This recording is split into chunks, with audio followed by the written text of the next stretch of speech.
Hi everyone, and welcome to this tutorial about map coordinates, which is a very simple app that provides the most straightforward access to worldwide coordinates.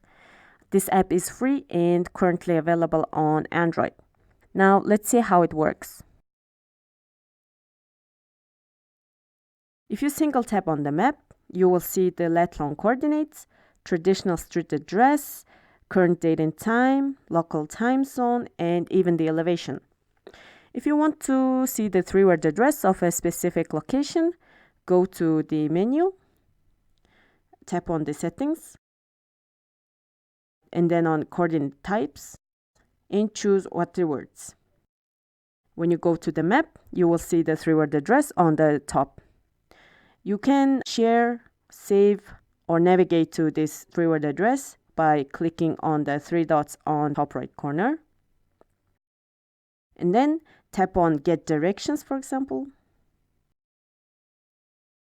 And you'll be able to navigate to this place.